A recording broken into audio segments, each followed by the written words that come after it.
নমস্কার বন্ধুরা, আমি স্বস্তিক। স্বাগত জানাই আপনাদের আমাদের চ্যানেল গল্পগুচ্ছর বিশেষ এই নিবেদন ওয়েডনেসডে ভাইবসে।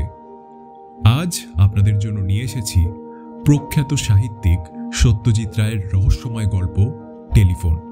তাই আসুন আর বেশি দেরি না করে শুরু করা যাক আজকের গল্প টেলিফোন।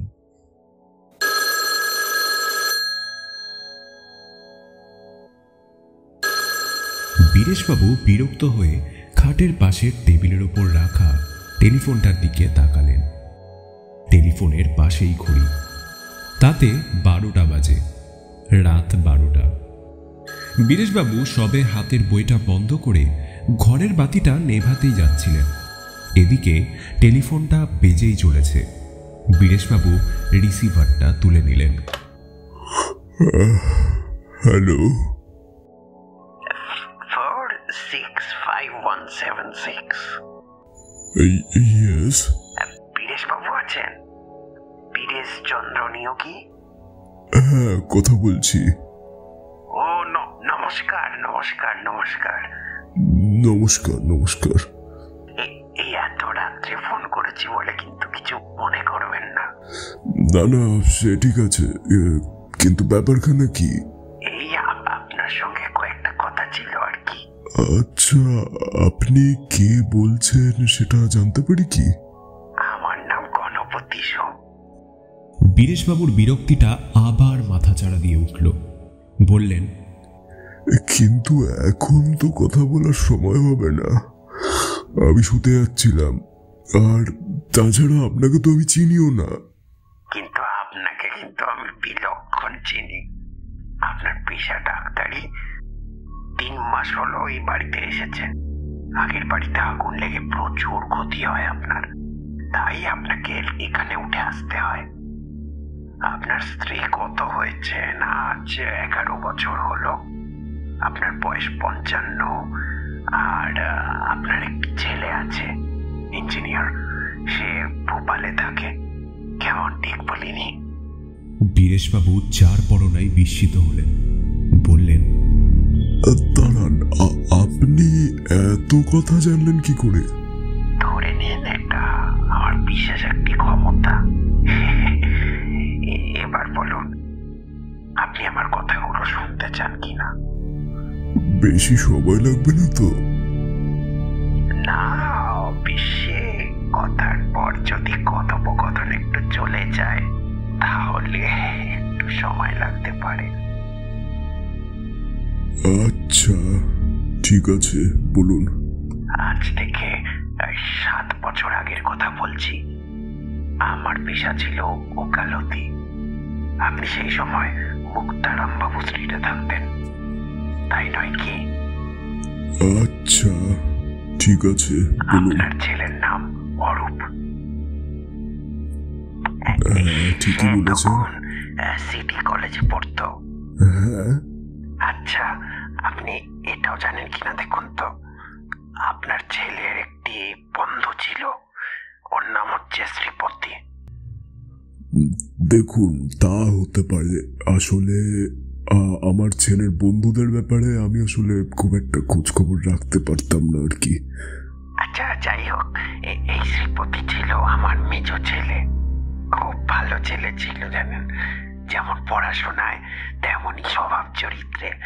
আর বন্ধুদের মধ্যে সবচেয়ে অন্তরঙ্গ ছিল আপনার ছেলে অরূপ। কিন্তু দুর্ভাগ্যক্রমে আমার ছেলে কুসঙ্গে পড়ে। তার ফলে ক্রমে তার মধ্যে অনেক বদভ্যাস দেখা যায়। অরূপ অনেক চেষ্টা করেছিল জানেন তো, ওকে বুঝিয়ে বলে এই কুসঙ্গ ত্যাগ করাতে, কিন্তু তাতে সফল হয়নিও। অথচ শ্রীপতির উপর থেকে অরূপের টানটা কিন্তু যায়নি। অরূপ বদ্ধপরিকর ছিল যে শ্রীপতিকে আবার সৎপথে ফিরিয়ে আনবে, কিন্তু তার সব চেষ্টা বৃথা হয়। এসব কি আপনার জানা? দাঁড়ান, অরূপের এই বন্ধুকে বোধহয় আমি দেখেছি, কিন্তু সে যে কুসঙ্গে পড়েছিল সেটা তো জানতাম না। এইবার একটা দুর্ঘটনার কথা বলি। আমার ছেলেকে না ওই জুয়ার নেশায় ধরে জানেন। সে রেসের মাঠে যেতে শুরু করে, তার ফলে তার অনেক হার হয় এবং বিস্তর দেনা হয়। তখন সে আপনার ছেলে অরূপের কাছে হাত পাতে, বলে তাকে উদ্ধার না করলে আমার ছেলেটার আত্মহত্যা ছাড়া আর কোনো উপায় নেই। অরূপ তাকে সাহায্য করে কিভাবে সেটা কি আপনি জানেন? এখন বুঝতে পারছি। কি বুঝেছেন? আমার বাড়ির সিন্ধুকে একটা অতি মূল্যবান জিনিস ছিল, আমার ঠাকুর দাদার সম্পত্তি, একটা হীরের আংটি। আপনার ঠাকুর দাদা ছিলেন চণ্ডীপুর স্টেটের রাজার গৃহ চিকিৎসক। রাজাকে একবার দুরারোগ্য ব্যাধির হাত থেকে বাঁচিয়েছিলেন বলে রাজা খুশি হয়ে তাকে ওই আংটিটা দিয়েছিলেন। ঠিক বলিনি? হ্যাঁ, ঠিক। এই আংটিটা সিন্ধুক থেকে বার করে আপনার ছেলে আমার ছেলেকে দিয়ে দেয়। আশ্চর্য ব্যাপার, আমরা এই আংটির অন্তর্ধান রহস্যের কোনো কিনারা করতে পারিনি, পুলিশও পারেনি। পারবে কি করে? আপনার ছেলে এত ভালো, তাকে আপনারা সন্দেহ করবেন কি করে? হ্যাঁ, তা তো বটেই। সেই যাই হোক, এই যে আংটিটা, এটা কিন্তু আমার ছেলের কাছেই থেকে যায়। আংটিটা তার এত ভালো লাগে যে সে সেটা হাত ছাড়াই করতে চায় না। শেষটায় আমি ছেলের অবস্থা জানতে পেরে মহাজনের কাছ থেকে টাকা নিয়ে তার দেনা শোধের ব্যবস্থা করি। আচ্ছা, সেই আংটিটা কি এখনো আপনার ছেলের কাছে আছে? হ্যাঁ আছে তো, কিন্তু সেটা সে আপনাকে ফেরত দিতে চায়। তার আংটির শখ মিটে গেছে। আংটি ফেরত দিয়ে সে কলঙ্কের হাত থেকে রেহাই পেতে চায় আর কি। তাছাড়া আপনার ছেলের মনেও একটা গ্লানি রয়েছে, সেটাও তো দূর করা দরকার। আপনার ছেলে কি আমার সঙ্গে দেখা করতে চায়? হ্যাঁ, এই তো এখনই, মানে সে রওনা হয়ে গেছে। এতক্ষণে বোধহয় সে আপনার বাড়িও পৌঁছে গেছে। তার নামটা কি যেন বললেন? আগে শ্রীপতি। আর আপনার নাম গণপতি, তাই তো? হ্যাঁ। আচ্ছা, আপনাদের নাম কি সম্প্রতি খবরের কাগজে বেরিয়েছে? তা বেরিয়েছে বটে। দাঁড়ান, মনে করতে দিন। করুন, সময় নিন। বীরেশবাবুর একটু ভাবতেই মনে পড়ল।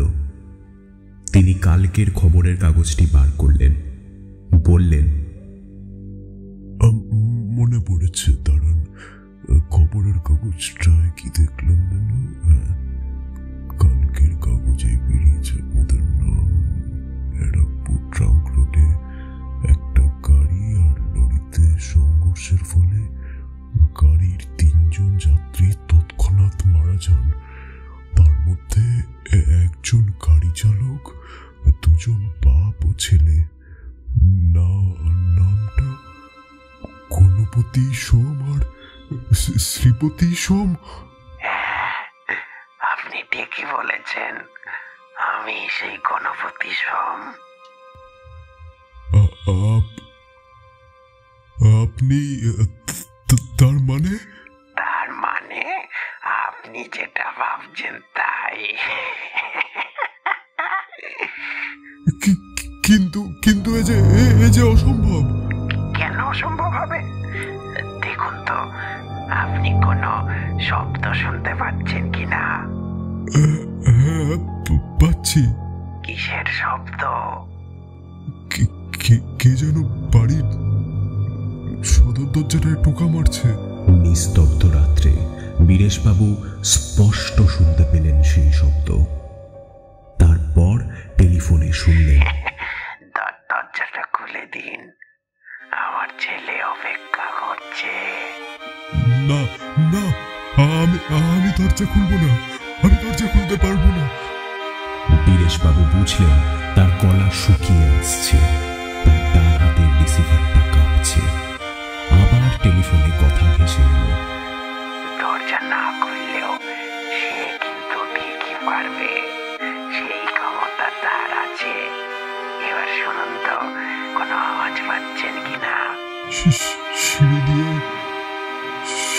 উঠে আসছে পায়ের শব্দ। আপনি কিন্তু কোনো চিন্তা করবেন না বীরেশবাবু, সে আপনাকে বিরক্ত করবেন না। শুধু আপনার পাশের ঘরে গিয়ে টেবিলের উপর রেখে আসবে আংটিটা। চরম আতঙ্কে বীরেশবাবু বললেন, না না, আপনি আপনার ছেলেকে ডেকে নিন, ডেকে নিন আপনার ছেলেকে, ডেকে নিন। বীরেশবাবু স্পষ্ট শুনলেন পাশের ঘরে পায়ের শব্দ। শব্দটা এক মুহূর্তের জন্য থামল, তারপর আবার শোনা গেল। এবার সিঁড়ি দিয়ে নেমে যাওয়ার শব্দ। টেলিফোনে আবার ভেসে এলো কথা, এবার আপনি নিশ্চিন্ত। আপনি টেলিফোন রেখে পাশের ঘরে গিয়ে দেখুন। আমি আসি। আপনার সঙ্গে আলাপ করে ভালো লাগলো। বীরেশবাবু রিসিভারটা রেখে দিলেন। তার কপাল এই পৌষ মাসেও ঘরমাক্ত। কিছুক্ষণ বিছানায় চুপ করে বসে থেকে তিনি উঠলেন। অতি সন্তর্পণে এগিয়ে গিয়ে পাশের ঘরের ভেজানো দরজাটা খুলে ঘরে ঢুকে বাতিটা জ্বাললেন। হ্যাঁ, সত্যিই পড়ে আছে টেবিলের উপর। এই অল্প আলোতেও ঝলমল করছে তার দুটি 7 বছর পরে ফিরে পাওয়া